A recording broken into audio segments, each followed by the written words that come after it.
election is going to go from now to November 8th. If you look around the room, you'll see these QR codes. If you'll point your camera at that, it will take you to the Summer of Action Volunteer sign-up form. They're hanging on the post all the way around here. You can do that when you leave. But now I would like to introduce the candidates that we have and recognize the candidates that are here. First we have Antonio Perez. He was a weatherman on KRIS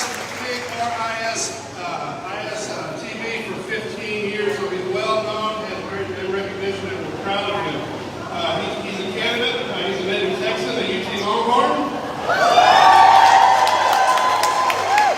Sorry, Yankees. He's running in House District 27, which runs from south of Bastrop, south of Highway 71, all the way to south of Corpus Christi. And he says he would never vote to throw out a free and fair election. Look for his name on the ballot. We also have Linda Nuno with us. Linda, where are you?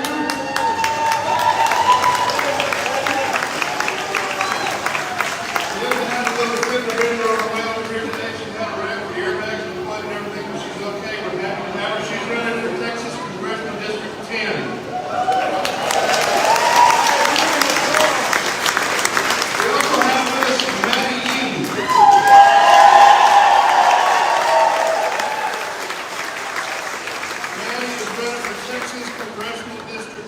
Which runs from Bastrop County up north, but she's most famous for co-founding a company called Cinetech. You may have heard of it. And also a nonprofit called Register to Vote that turned out a map to vote apps that we could use on our phone to go to likely unregistered hens and register them to vote at the door. Thank you, Maddie. We have Doc Jackson here.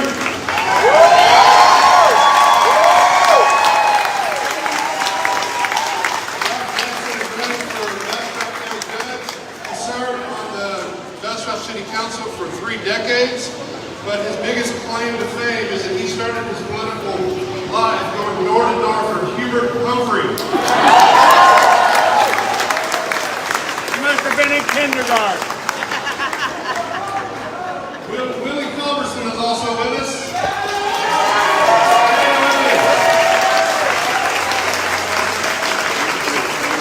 Willie is retired as a naval aviator. He also was the Travis County Starflight Director of Aviation Services. So he is well equipped to be the County Commissioner for Precinct 2, which is Smithville.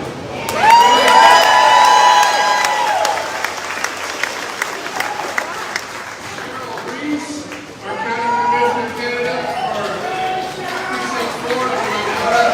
Could not make it today. She's not in the house. She had to attend the funeral, but I wanted to mention her name.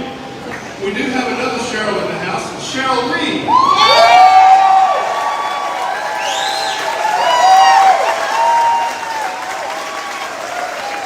Cheryl Lee is the first African-American City Council member for the City of Bastrop. She also led the effort to have the Confederate monuments removed from the county courthouse.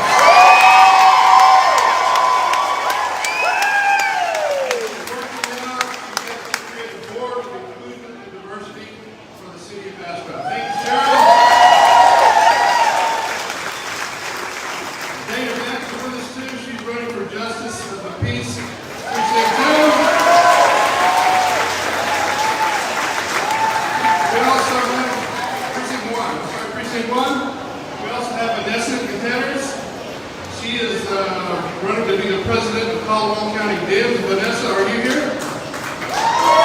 Vanessa?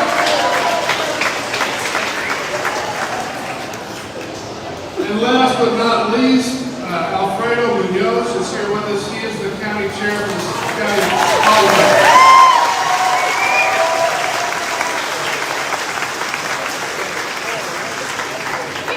We also have with us today a man that's a young man, he's only 32, was born in Rhode Island. He got to Texas as quick as he could and married to Texas, so we're going to let him stay. Luke Warford is running for the Railroad Commission, which has nothing to do with railroads and everything to do with regulating oil and gas in Texas. So let's welcome Luke Warford.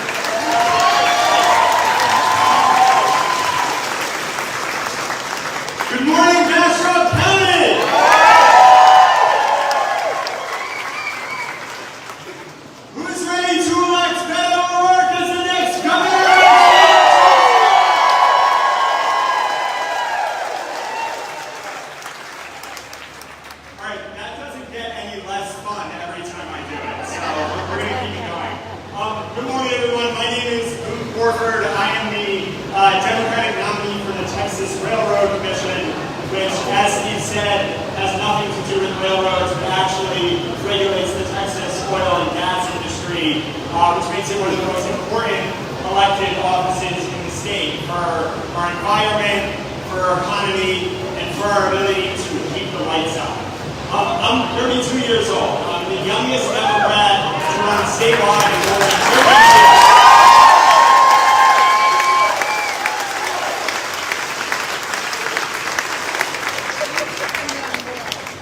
I'm running because the issues at stake in this race are urgent and are important and are a matter of life and death and are literally too urgent to wait.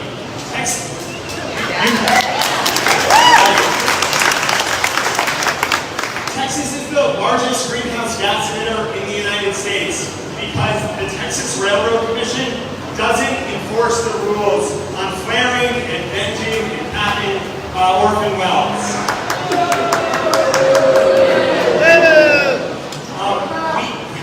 We're the energy capital of the world, but yet Texans are paying more for energy than our neighbors in Arkansas, in Oklahoma, and Louisiana. And last February, during a winter storm that was extreme, but could happen again, millions of people lost power, and hundreds of Texans literally froze to death because we couldn't keep the lights on. And I'm running for Texas Railroad Commission to change all that.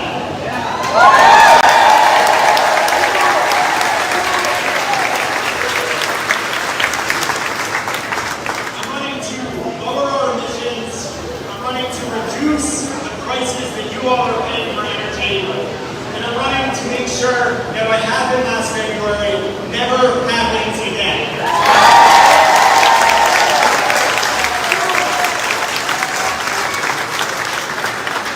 And we're going to win!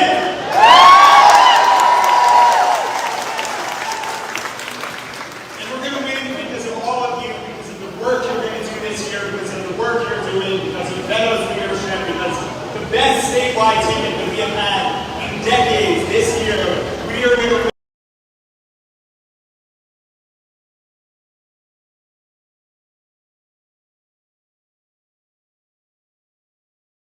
This year in Texas. It is so good to be here.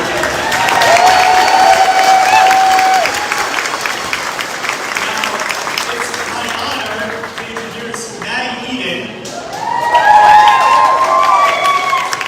who is a dear friend, a mentor, and who has taught me more about how to talk to voters, how to register voters, than almost anyone else I know in the state of Texas. Give it up for Maddie Eden.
In case you don't feel it, in case you haven't seen it, in case you haven't heard, we are going to win this election. We're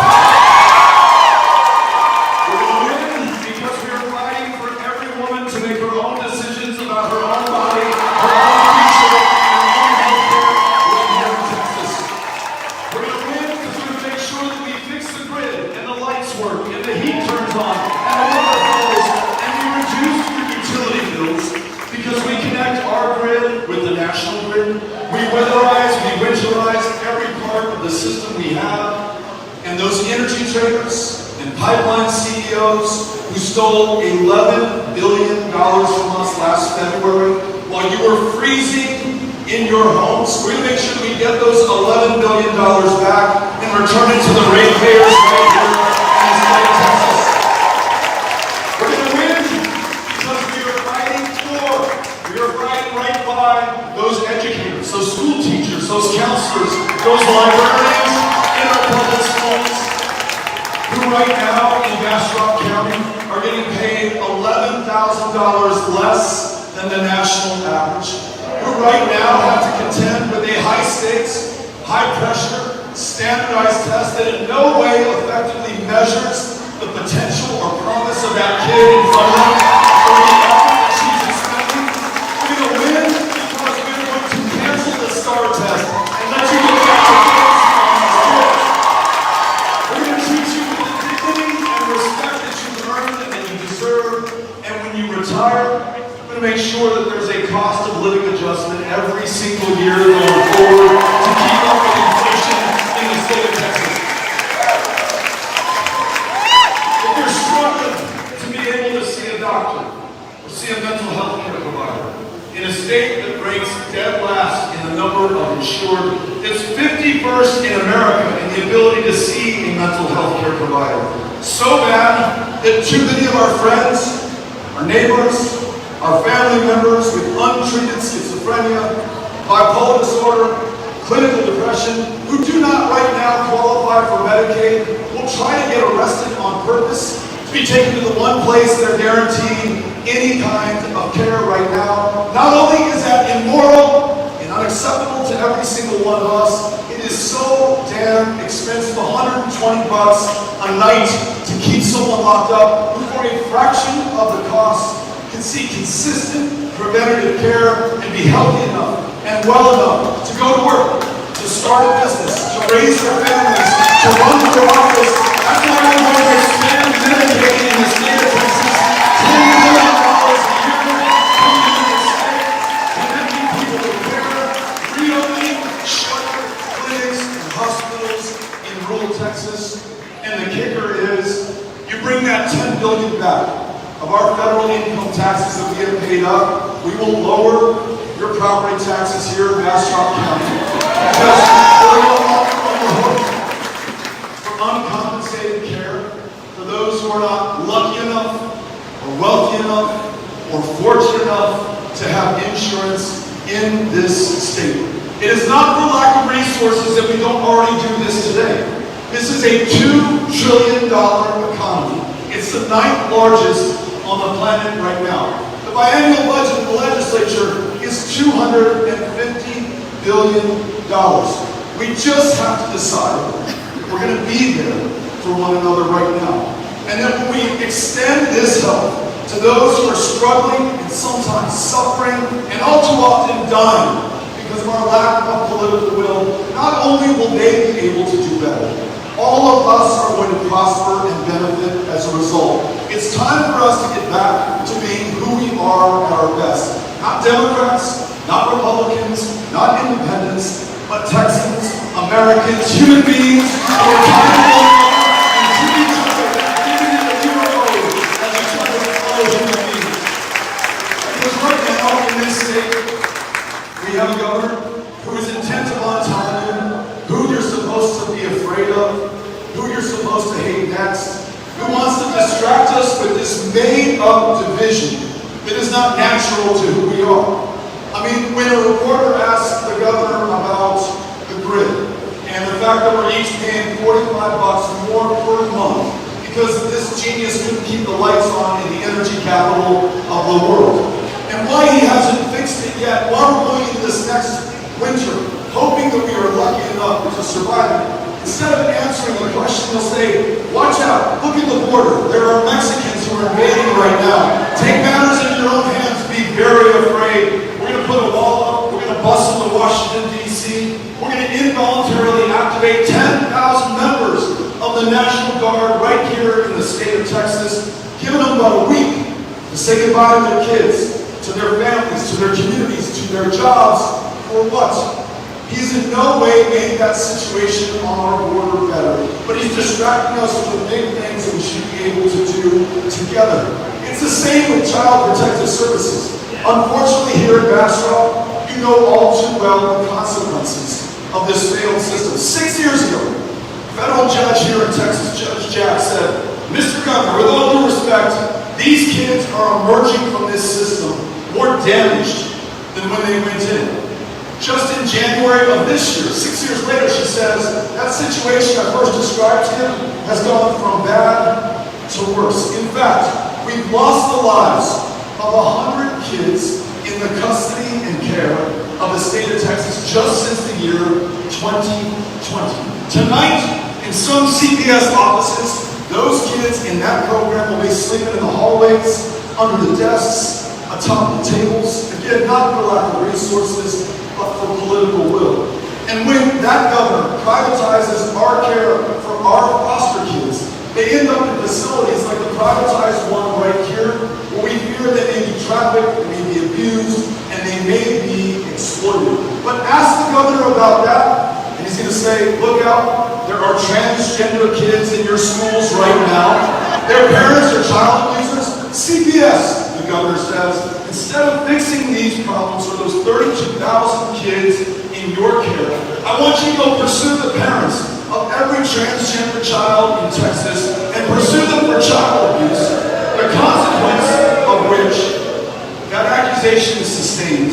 Not only is that transgender child taken from those loving parents who are doing everything they can to help that kid come through one of the most difficult times in his or her life, but every other child in the household is taken as well. And where are they placed? In that same broken CPS system that he's trying to distract you from focusing on right now. Because in Grand Rapids, Texas, it's you or it's me. We're divided based on our differences that really shouldn't amount to anything meaningful. But in our Texas, it's you and it's me. It's all of us together working by and for one another. And we say, you don't care about the differences between us. Where you were born, who you love, to whom you pray, or whether you pray at all. Whether you're a Republican or a Democrat, no important. We're going to find a way to come together to do the big things. Let me lay the agenda on you right now and see what you think. In addition to raising teacher pay, to make sure that none of our educators are working a second or a third job to make ends meet. In addition to appointing a classroom teacher as the next TEA commissioner, so we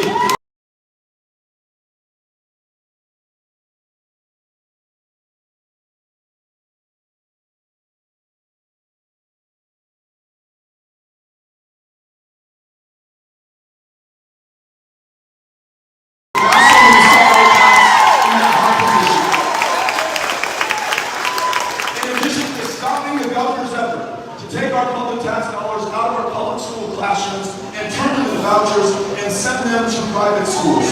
We're going to make sure that we honor the training and the calling that these public school educators have responded to right now. Because you all know this, they are leading by the thousands in the state of Texas. The official number is that 50% of school teachers in the first 5 years in the profession leave it altogether, never to return. They took on tens of thousands of dollars of debt for the privilege of teaching our kids. They take our opens out of their own pocket.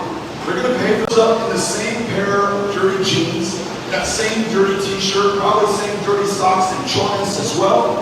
By Friday, that teacher out of their own pocket is going to pay for a new set of clothes. On Monday, he can hold his head high and learn right alongside every other kid in that classroom. That teacher deserves our respect. That teacher deserves us to have.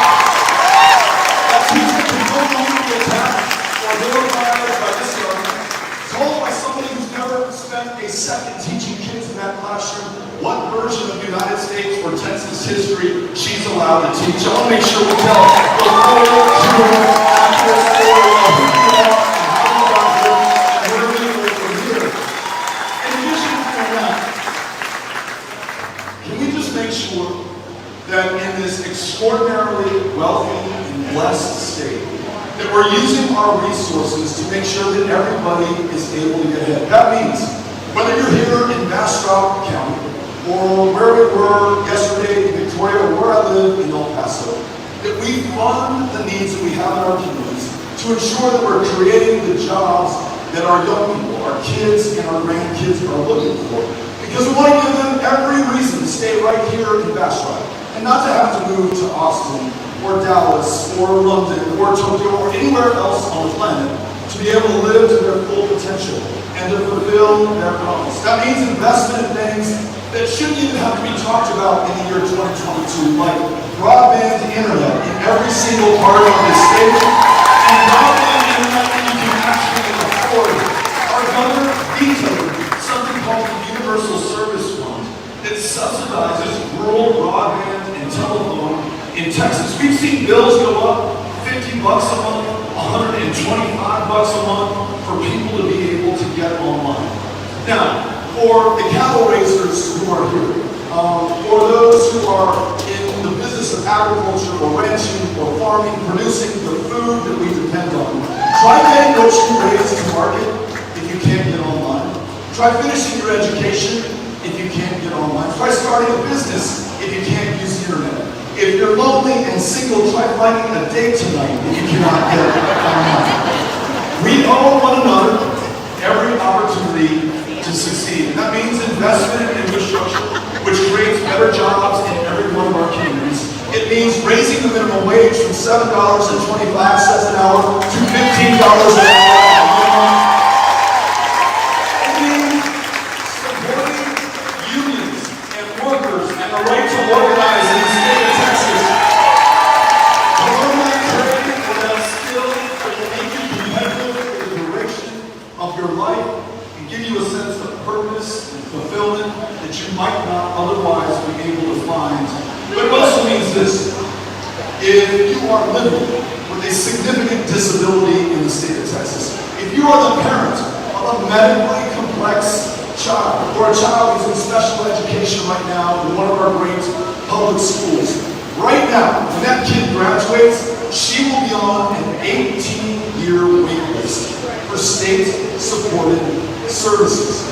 We are absolutely failing those who need us right now to help them, not with a handout, not with a giveaway, just make sure that they can live to their full promise as well. And again, when they're able to do that, when they're able to live independently, when they're able to flourish, when they're able to reveal our genius for themselves and for all of us, not only do they do better, all of us are going to be doing better as well. So I want to fund the opportunity for every Texan to succeed, no matter the differences between us. Are you all behind me on this one?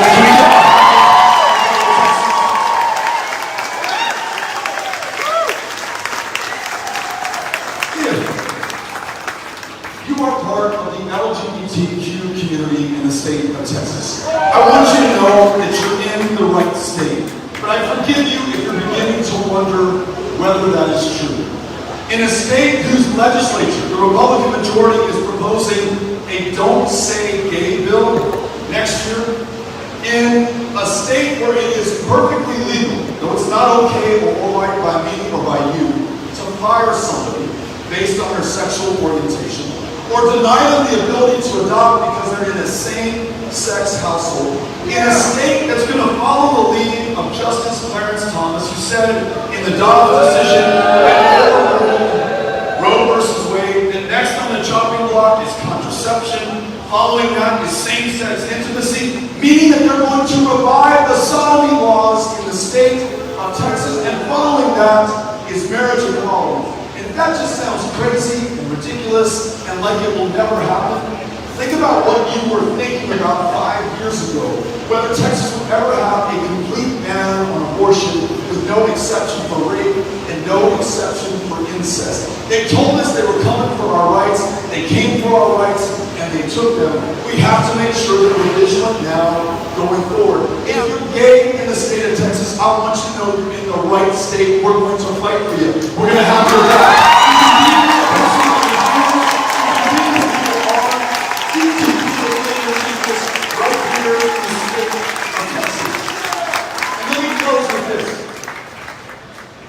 All these rights that are under attack right now, the right to marriage, the right to make your own decisions about your own body. How about this right? For those of you who are parents, you've got kids returning to school. My 3 kids, sophomore, freshman, 6th grade year, just started last Monday in the El Paso Independent School District. More than 10 weeks after Uvalde, not a damn thing has changed in this state to decrease the likelihood that some 18-year-old can buy not 1 but 2 AR-15s, hundreds of rounds of ammunition, and take that weapon originally designed for war to kill an enemy soldier at 500 feet, to pierce that battle helmet and knock him out dead. They're used against kids who are 10 years old with no helmet on their head, not at 500 feet, but at 5 feet. Nothing to protect those teachers who've already sacrificed the best years of their lives for those kids, who were then asked to literally sacrifice their very lives to try to protect them. Nothing. No special session, no common sense gun legislation, no even real mental health care funding for those who think it was a mental health care issue.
No common sense gun legislation, no even real mental health care funding for those who think it was a mental health care issue.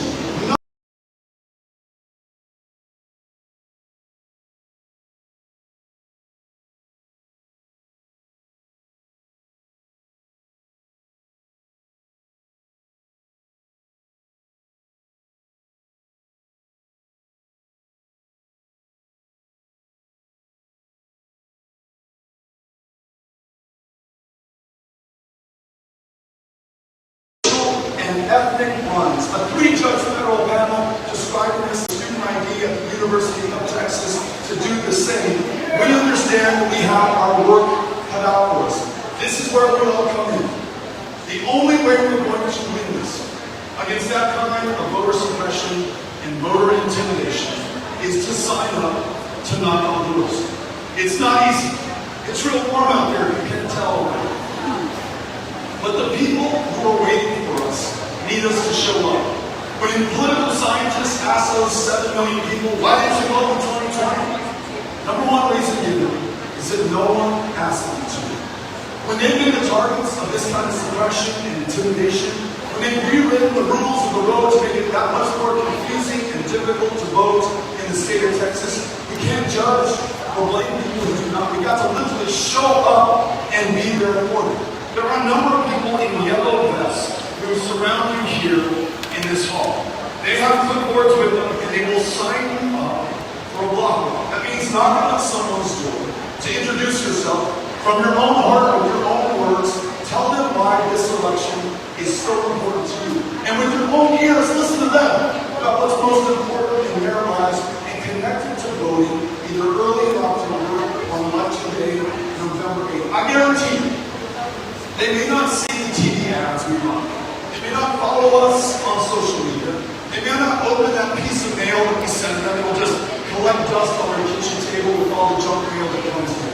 But you showing up, face to face, eyeball to eyeball, human to human in the year 2022, we are so damn divided and consumed by our digital devices and never having an unguarded, uncomfortable conversation about something this important.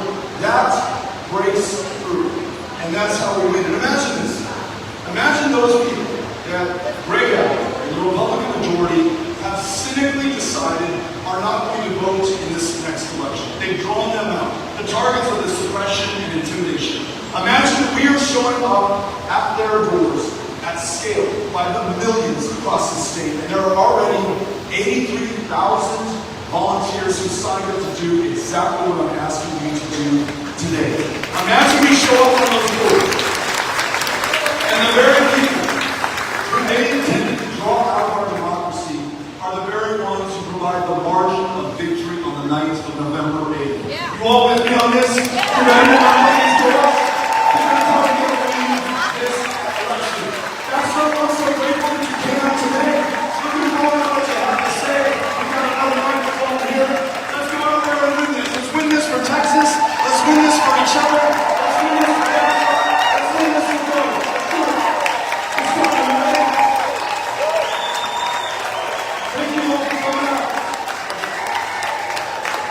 If you've got a question, a comment, a suggestion, our best way of hitting the ground running in January of 2023, delivering on your expectations, is to listen to you and learn from you first.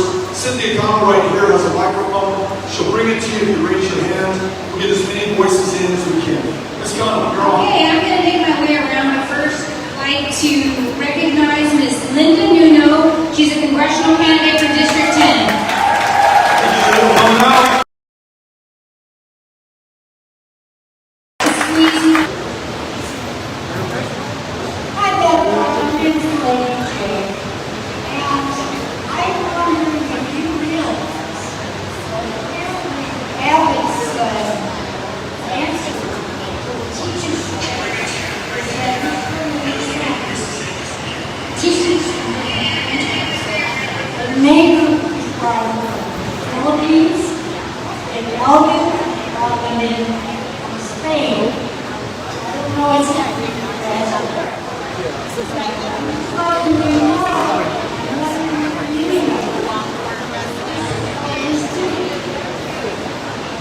I have an answer for this, and it's better than importing teachers from other parts of the world.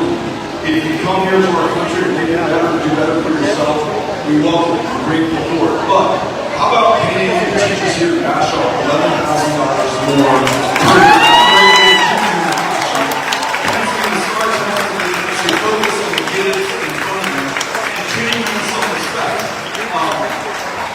We've already trained the teachers we need. They're just leaving faster than we can keep them right now. So that's the answer to that challenge. Thanks for raising it. Okay, we're right here in the back.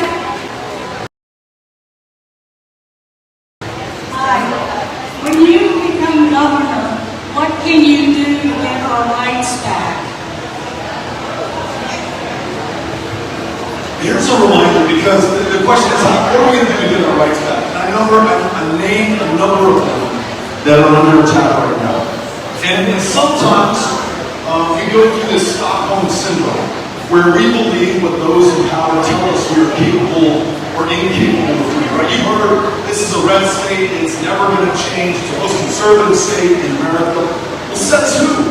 7 million people did not vote in 2020. You think if they turned out, we would have a total ban on abortion? We'd be paying teachers this low. We'd be threatening to end marriage equality in the state of Texas. We wouldn't be able to keep the lights on and the grid running. No. That is a function of a failed democracy in Texas right now. So let me tell you what a healthy one looks like. In 1972, abortion was just as illegal in the state of Texas as it is today. But 3 Texas women, Jane Roe, Roe versus Wade, her 2 attorneys, Linda Coffey, who still lives in Dallas, Texas, and Sarah Weddington, who was born in that liberal bastion of Abilene, Texas. They pled that case before an all-male Supreme Court. And 49 years ago, 1973, they won that right to privacy, to make those personal, very often painful decisions about your own body, your own health care, and your own future. For half a century, that victory stood the test of time in this country. It was Texas women who won the day in 1973, and I guarantee it will be Texas women who win the day in the year 2022. When we win, it's going to send shockwaves into this state. It's going to allow us to have the mandate, the political will, the public sentiment to make sure that we restore protections for these rights. And just as important, we have a governor who will veto the batshit crazy stuff that is coming down the pipe right now. Right? So thank you for coming. Yes, good evening. I'm counting 1,500 or more people in attendance here. My name is Captain Mikey. I'm a reformed Yankee here to help you. You think it's hot now in this month, in this place? Wait until November. Senor Beto, thank you for helping us remove fake Governor Abbott. Thank you very much. Thank you for being here. Right, I'm making my way around. Here we go, right here. Blue shirt. Hello. So I'm just curious as to, for us public educators, in the teacher retirement system, what are you going to do so that we can retire on a livable wage? Right now, in the state of Texas, with this extraordinary wealth that I described earlier, our retired educators, who gave every day the best years of their lives to the children and therefore the future of the state, have not received a cost of living adjustment since 2004. For 18 years, it's been the same amount of money, even though the cost of living in Texas, prescription medication, your property taxes, your mortgage notes, going shopping at the grocery store, filling up your truck with gas, all of that has gone up, and especially this last year. That's why we have to have a cost of living adjustment every single year going forward that matches the cost of inflation, so that retired teachers don't have to take on another or 2 or 3 jobs well into their retirement, but there's more. Texas also has something called the Windfall Elimination Rate. It's called the WEP. And what it means is that if you dedicate your life to public service, but you also worked in the private sector, and you paid into Social Security 1 quarter after another, just like everyone else does, for some reason, the state of Texas punishes you and won't allow you to draw down your Social Security earned benefit, not to give away something you paid into. It's as though we are afraid that retired teachers are going to get filthy rich in the state of Texas, right? But they won't, I promise you. I have yet to meet one. We need to make sure that we restore their earned benefit from working outside of school. Very often, teachers have to do that to be able to support themselves on a school salary to begin with. And then last thing on this, if you're 21 years old, 22 years old, and you're going to school to become a teacher, counselor, or librarian, you may be having some very justifiable second thoughts about your chosen path. If you see retired teachers, your grandparents, being treated with this kind of disrespect, if you see your parents in the classroom right now enduring this kind of indignity, then you may not make that choice to go into that classroom. So, doing right by those who are retired is not only the right thing to do for them, it's the right thing to do for all of us to continue to recruit the best and the brightest into our classrooms. Thanks for asking the question. Appreciate it.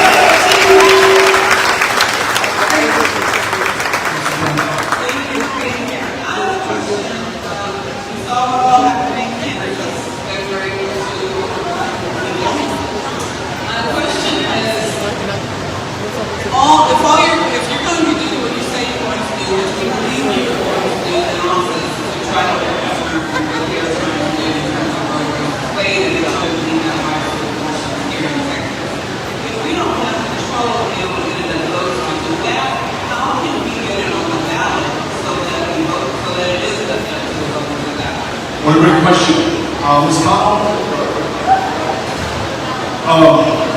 Great question. So, we win this election. We're in this position. Hopefully we're joined by Luke as representative. Hopefully we're joined by Matthew as a state rep. Hopefully we got the rest of the state by including Mike Collier, Michelle Mars, and Jay Claiborne, Jen Dutton, and Susan Hayes, everybody. Say we're all in there, but so the question is right now, we don't have a majority in the state legislature. We just haven't been able to break through that law. What we're going to be able to do. And you mentioned Kansas as well. Kansas, by every measure, is far better, if you accept it for revenue, far better than Texas is really ever was. Donald Trump won that state by a much greater margin than he won here in Texas. And yet, pro-choice voters won that ballot referendum 60% to 40% in that state. Also turning out in absolute votes, right? So what does that portend for us? If we were to administer truth to the majority of the state legislature right now, and then ask them, what is your top priority? They would have to tell us that it's to get re-elected to their positions, right? For anything else, that's what those guys and those gals care about. They are not dumb. They're going to see where public sentiment is. They're going to understand what just happened in Kansas. The shockwave of the first Democrat in 32 years on a bold pro-choice platform winning this office. The first since the all-time great Ann Richards did it in 1990. We're going to be able to bring them to the table. We're going to be able to find some common grounds. And we're going to be so vigorous in the fight that we wage. Because here's something that I've learned. And I bet you knew this before I did. I was late to the party. I kind of thought before that the victories we have won, the Voting Rights Act of 1965, for example, Roe versus Wade in 1973, I thought those were fine. We did it. Progress was inevitable. Maybe too slow, but we're only moving in one direction. If nothing else, this last decade has taught us that no victory ever won is ever found. Progress is not inevitable. In fact, it can run way backwards into the last century. And then there's this. And this is tough, but hear me out, okay? Because this gets to her question. The fight is never going to be over. We will never be able to rest. We got to get that through our heads, right? We may think on the night of November 8th, we won this. It's over. Let us go out and do these great things that we talked about at the town hall meeting in Bastrop. But the other side, for the last 49 years, has kept their eye on the ball. They never, ever gave up. They never gave up the fight. They produced victories at every level of government, from school boards, the commissioners board, to these state legislatures that have redrawn and gerrymandered our districts to maintain their control on power. They control our judiciary, and they now own, bought and paid for, the Supreme Court of the United States of America. This fight isn't over until we have drawn our last breath. And if we're willing to go into that, eyes wide open, give it everything we've got, fight until we can fight no more, we are going to win these victories, including restoring the protection for every woman to make her own decisions about her own body right here in the state of Texas.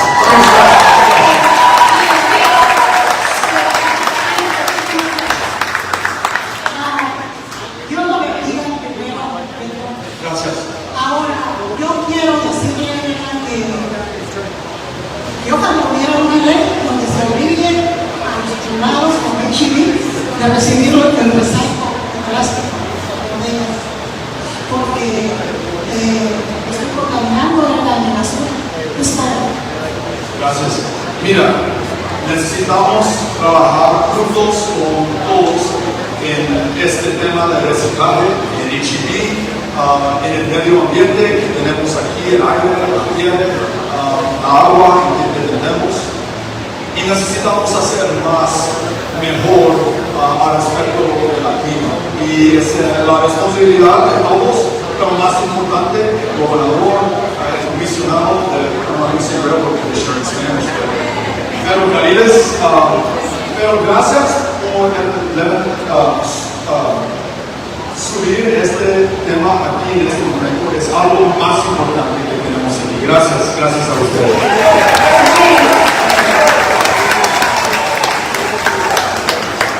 First off, I want to thank you for always mentioning librarians when you call everybody out. Second of all, our governor has cynically, and other state legislators, have cynically gone after books in libraries, school libraries, public libraries, and classrooms as a way of winning school board seats and they think winning elections. And it's at the harm of kids, because kids who are LGBTQ, kids of color, are having books about them removed from the shelves in classrooms and libraries. What message would you send to those teenagers about their belonging? I was in the Capitol last year, and I went there to testify in support of voting rights and against this cynical, anti-democratic small D election. But the same committee that was hearing that testimony was also hearing testimony on a bill that proposed banning transgender students from playing sports in their elementary school or their middle school. It wasn't on my radar, I have to admit. But I've watched as these parents who've driven in from Bastrop, who've driven in from Corpus Christi, who've driven in from Longview with their kids, patiently, graciously, and generously testified before these state senators. If that was my kid, I would be so angry. I'd be spitting nails. I wouldn't be able to think or talk straight. But they have so much compassion. They said, look, maybe you don't understand what you're doing here right now with this bill. But every legislative session, you cook up something to attack my kid. And my kid begins to wonder, am I in the right place? Should I even be alive right now? The level of suicidal ideation amongst transgender kids, the number of attempts, I know we hate to talk about it, but if we don't talk about it, confront it, and face it, I promise you we're never going to make it better. These parents say, if you understand what you're doing to my kids right now, this Don't Say Gay bill, which is being proposed for the next legislative session, more of the same, just reaching and affecting and hurting and perhaps killing more kids in the state of Texas. And this, maybe the total abortion ban, with no exception for rape or incest, was a failure on our part to imagine just how cruel these folks could be. But we cannot have that same failure right now, because right before our eyes, they're not proposing this is already happening. Employees in the state of Texas rolling those hand trucks into those libraries and carting off books that they find offensive in what is reported to be the world's greatest democracy in the year 2022. You're right, I couldn't imagine the report of seeing it with my own eyes today. So the question is, what are we going to do about it? We cannot wait until we win political power. Well, that's incredibly important.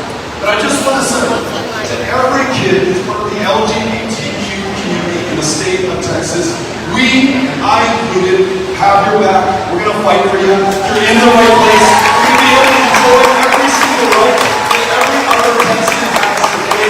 We will never give up. We're only going to ensure that you do okay. Thank you for asking this question and for elevating them here at this conversation. All right, I have time for two more. This gentleman right here and the lady in the red and checker has been waiting and waiting and waiting. I got you. Thanks for doing what you do. Thank you. Yeah. A lot of things that you're proposing are going to cost money. And when you think about taxing the energy sector, the state of Texas, state taxing, the oil taxing. It's a great question. We've talked about raising teacher pay, cost of living adjustment for retired teachers every single year, eliminating the WEP for those retired teachers. We want to invest in rural broadband internet infrastructure, clean up our water systems. There's a lot we've got to do that is underfunded today.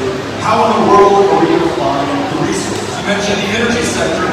Earlier I talked about the $11 billion stolen from us last February by these energy traders, pipeline CEOs, the folks who profited off of our suffering and death. I think we need to begin there and get that $11 billion back. I think we need to look at your property tax bill. And here's the deal. I'm not talking about raising it. I'm talking about lowering it and ensuring these corporations, including these energy corporations, pay their fair share of their property taxes right now. Because today, they can hire lobbyists and lawyers who can contest their appraisal, bring it down. Yours might have gone up 50% last year. Walmart in Tarrant County, where the average homeowner saw an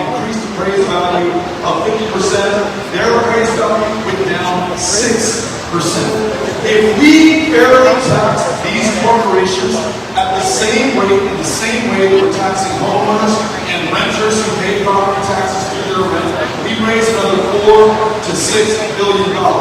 And I've got $1 billion more for you annually. When we win and legalize marijuana in the state of Texas, and stop spending $500 million a year locking people up for possession of a substance that's already legal in the rest of the country, and bring in another $500 million by taxing the regulated, controlled sale of this substance, so that in addition, we're able to keep it out of elementary schools and middle schools and high schools, because right now on the black market, those dealers don't ID, they don't care.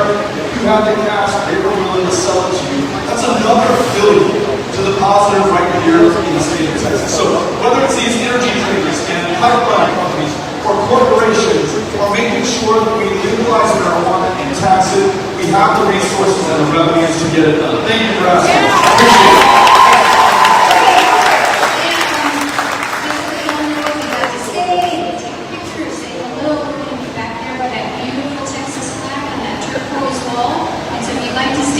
Back there. Here's our last question. Thank you. We got a donut. Thank you very much for being here. I'm a lifelong Texan. We might want to bring a little bit more burden on this question because I grew up in Southeast Texas, the Golden Triangle. My parents worked for oil and gas refineries in Texaco and Chevron for collective 75 years. We haven't talked about climate change. We haven't talked about how we can lead a green energy revolution here in Texas. We haven't talked really about it. I'm going to piggyback on what this lady said regarding recycling. We have been dumping our recyclables on China and other foreign nations for 30 years. We don't have the infrastructure to handle a zero-waste economy. That is the next economy coming, is the circular economy. Right now we're in a linear economy where it's extract the raw materials, transform it, buy it off the shelves, it breaks in 6 months, and you dump it in a landfill. I've been fighting landfills for 20 years. I've been knocking on doors for 20 years. And we have to talk about how we're going to protect our clean air and water, how we're going to protect our soils, how we're going to remediate our soils, because the agricultural community understands how depleted our soils are and how not very nutrient-rich vegetables and fruits and all that we're bringing to the plate for our Texas families. The TCEQ is under sunset review the next session. How are we going to rein them in? They have been callous. They have been a rubber stamp agency for big polluters all across the state, and the commissioners are appointed by the governor. They are not elected by the Texans. They are not accountable to you and me and our tax dollars. How are we going to rein in their callousness and their flagrant favoritism to corporate polluters? Thank you. Yeah. Great questions.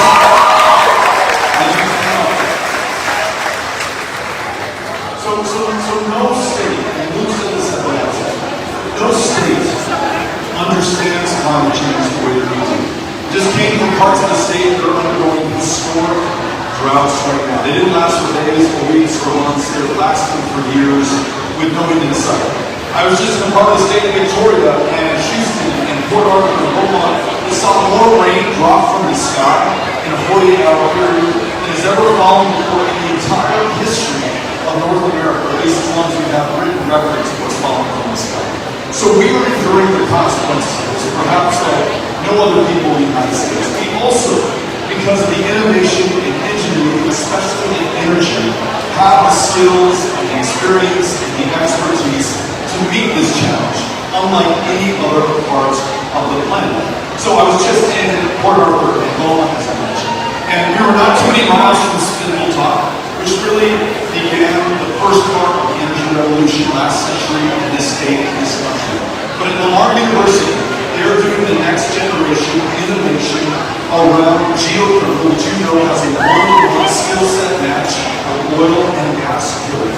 We're talking about hydrogen, we're talking about wind, we're talking about solar, we're talking about battery storage. I know a lot of people in this community work with Tesla. I'm excited about the next generation of advancements there. And here's importantly, we're also listening to the workers in the energy industry right now, the women and men who want our energy independence from the rest of the world, who make sure that as long as we are burning petrochemicals or hydrocarbons, that they come from the state and the jobs come from there as well. They're at the table designing the next generation of clean energy jobs. The members of the AFL-CIO, the pipelayers, the plumbers, the steel workers, the electricians, the communication workers all sat down and came up with a million-job climate plan right here in the state of Texas. High-paying, high-wage, high-skilled union jobs that also include retrofitting our older buildings to make them more energy efficient, the kind of jobs that you cannot outsource, and hire people right here in this community. That's part one. And the second part, before I turn it over to Luke, because you can vote his name, I want to make sure that we hear from him. The TCEQ, the Texas Commission on Environmental Quality right now, is a lapdog. It's not a watchdog, it's not a guard dog, they're not looking out for us, they're looking out for their corporations and their benefactors. That helps explain how we have more polluted water systems in this state than we do in any other. Whether it's the Railroad Commission, minus the corporate TCEQ, we have folks who are not protecting you and me and the generations who follow. So, I guarantee you as governor, we will only appoint to these positions of public trust those who have the public interest at heart, and I expect you, certainly I will as well, hold them accountable for the outcomes and results. We're going to have climate justice in the state of Texas. Ladies and gentlemen, your next Railroad Commissioner,